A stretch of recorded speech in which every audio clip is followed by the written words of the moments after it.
সকাল থেকে রান্নাঘর থেকে শুরু হলো ব্লগ। সকালে চা দিয়ে দিয়েছে, চা খেয়ে নিয়ে রান্নাঘরে ঢুকলাম। ওর আজকে শরীরটা ভালো না, ও অর্ধেক রান্না করেছে, বাকি রান্নাটুকুনি আমি করে নিই। ওর আজকে পেটে ব্যথা হয়েছে, তাই জন্য আমি ঠিক আছে ঠিক সব আমি রান্নাটা করে দিচ্ছি। মাছটা ধুয়ে দিই, আমি রান্নাটা করে নিই। এরপর জানি না কী হবে, কী রান্না, একটা রান্না কখন খাবে কখন শেষ করবে কিচ্ছু জানি না।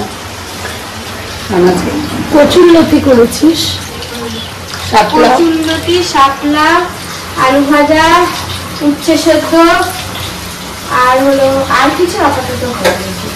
তাও শাপলাটা হচ্ছে এখনো লোটে মাছ, বোয়াল মাছ। ভাই কত খাবে, আমার তো ভাবলে করে গা গোলাচ্ছে। যাই হোক রান্নাটা করে দিই। কালকে আবার আছে একটা নেমন্ত্রণ, সেখানে যাবে, ওই জন্য কালকে খেতে পারবে না। মঙ্গলবার আছে, সেদিন আবার বেশ ডে, সেদিনও খেতে পারবে না। সেই জন্য আজকে ওই যে কি বলে দিল, সেই জন্য আজকে সানডে, আজকে যা পারবে সব পুষে নেবে। যাই হোক আগে আগে দেখো আমাদের মেনু টেনু সব কমপ্লিট হয়ে গেছে। ওদিকে উচ্ছে সেদ্ধ শাপলা দিয়ে খাওয়া হয়ে গেছে, যেটা শাপলাটা এই অবস্থা। লোটে মাছ, বোয়াল মাছ, ভালো হয়নি না বললাম তো। আর কি কি জানো, ওটা শাপলা, একটা লোট, আর ওখানে আছে আলু ভাজা, যাই হোক, আর উচ্ছে সেদ্ধ খাচ্ছে। আমি যাবো স্নানে, ভাবছি হেভি জোরে গরম, বাবাকে দিয়ে নিয়ে আগে খেতে, তারপরে দেখে যাচ্ছি ছেলেকে। ছেলে খাওয়া হয়ে গেছে, ঘরে বসে গেছি। 6টার সময় মধ্যে চা খাওয়ার টাইম হচ্ছে, দিয়ে বসিয়েছি চা, আর ওদিকে ফল কেটে রেখেছি। ছেলে অনেকক্ষণ আগে বলে গেছে ফল খাবে, দিয়ে আসা আর হয়নি। এখন দেখি চাটাও ওদিকে ফুটে গেছে, চাটা বানিয়ে ঠানিয়ে নিয়ে ওকে দিয়ে আসবো ফলগুলো দেখি।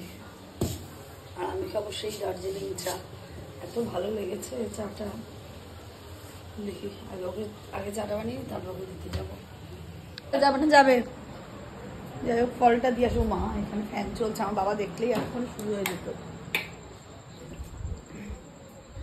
যাই ফলটা গিয়ে দিয়ে আসি। আর বাইরের ওয়েদারটা হেভি বৃষ্টি পড়ছে, জল জমছে আমাদের এখানে। মা জল জমে নেই এখনো, যাক সেমন বৃষ্টি হয়নি মনে হয়, এই জন্য বৃষ্টিতে জল জমে নেই। এই বাবাই, বাবা আমাদের উপাসটা খোলা, পুরো দেখা যাচ্ছে না, পুরো অন্ধকার।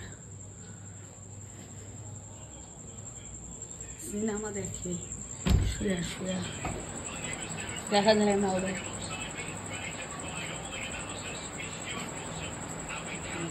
কি অবস্থা, ঘর বাড়ি এনে বাইরে লাইটটাও জ্বালাসনি, নিভানো একদম পুরো অন্ধকার।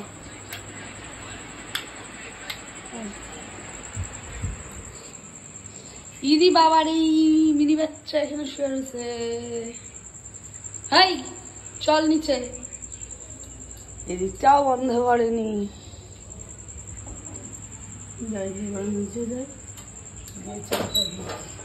একটু চা খাবি? খুব ভালো চা পাতাটা। টাইম তো ছিল না বেরানোর, কিন্তু খুব একটা এমার্জেন্সি পড়ে গেছে বলে তাই জন্য এখন আমাদের একটু বেরোতে হচ্ছে। যাই হোক আগে আমরা যাই, কিন্তু বৃষ্টিতে কি জুতো পড়ে যাবো সেটাই হলো ব্যাপার। চুরি করে চলে যাই, খুব একটা এমার্জেন্সি।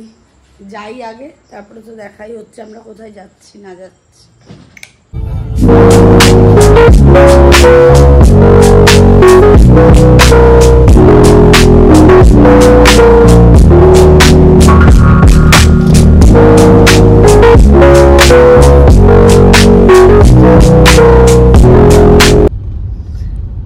বৃষ্টিটা থামতে যতক্ষণ, তো আমরা এখন দৌড়চ্ছি।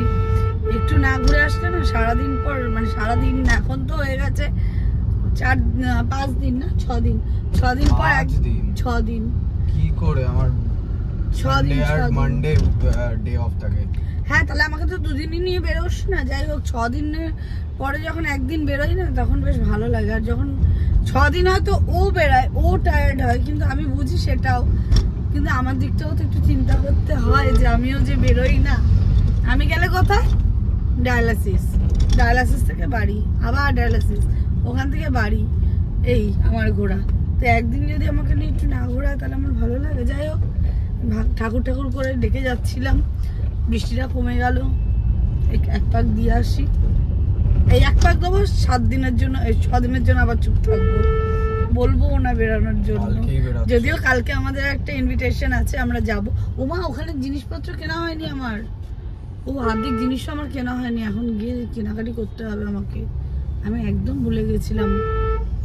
যাই হোক এখন যাই আগে। আর এখানকার রাস্তার অবস্থা তো সেই রাস্তা, এই বিয়ে বাড়ি না জন্মদিন বাড়ি, যাই হোক দেখো কত সুন্দর রাস্তাঘাট ফাঁকা ফুঁকা। আর এখান থেকে এমন ঘুগনি খেয়েছি যে আইসান ঝাল লেগেছে, হ্যাঁ হ্যাঁ করতে করতে যাচ্ছি। এ তো আমার থেকেও বেশি ঝাল খেয়েছে, তো কিছু হলোই না দেখি, যত ঝাল আমার লাগে। যখন যাবো বাড়ি, ও রুটিটা নেবো, রুটিটা নিয়ে একটা কোল্ড ড্রিঙ্কস নিয়ে যাবো বাড়ি। আমি বাবা ওদিকে বেরিয়েছে, দেখা হলে গাড়িতে তুলে নেবো, যদি দেখা হয় তাহলে তো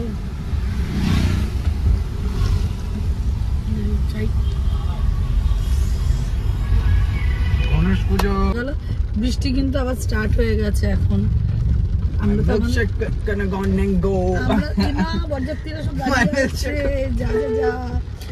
আমরা তো ঘুরে নিলাম, এখন আমাকে নিয়ে গিয়ে বাড়িতে ঢুকিয়ে দিক, আমার কোনো ব্যাপার না।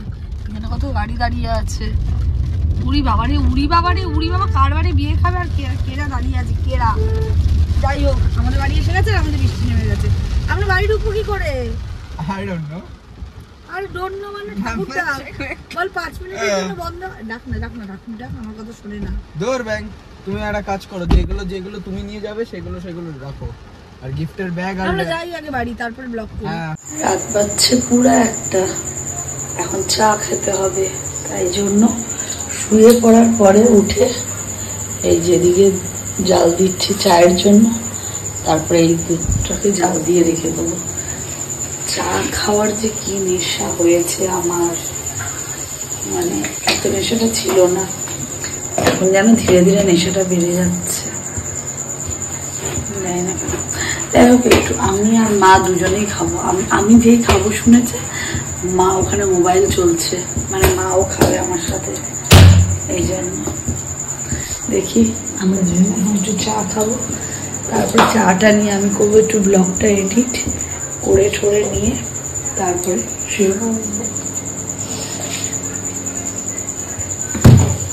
কাল আবার সকাল সকাল উঠতে হবে, ছেলে মনে হয় যাবে গাড়ি ধোয়াতে, এই বলি ধোয়ানোর দরকার নেই, কারণ যা বৃষ্টি, এইটা ধোয়ানোর দরকার নেই।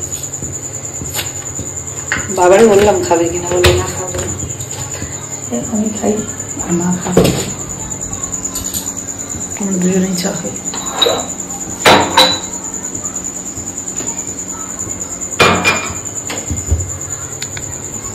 বলো চাটা তোমার কেমন লাগছে? চাটা তো আমি খুব ভালো খেয়েছি,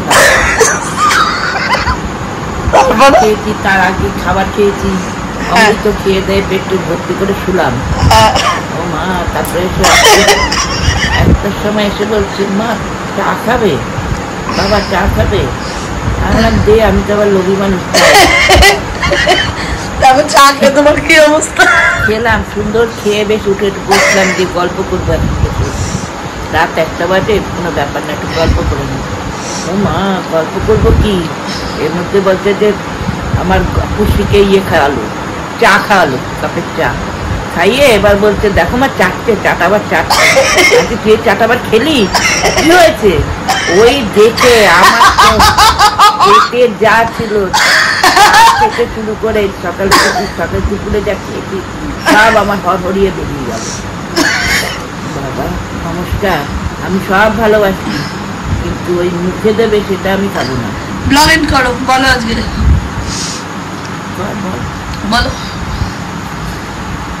এইটুকু যদি আপনাদের দেখে যদি ভালো লেগে থাকে, তাহলে আমাদেরকে সাবস্ক্রাইব করবেন, লাইক দেবেন, শেয়ার করবেন, আমাদের পাশে থাকবেন। আপনারাও আসবেন, আপনাদেরকেও এরকম ভালো ভালো চা খাওয়াবো। না আপনারা আবার তাই জন্য পুষ্টির মুখের সামনে কাপ ধরবেন না, তাহলে আপনাদের দেখে আমি বমি করে দেবো।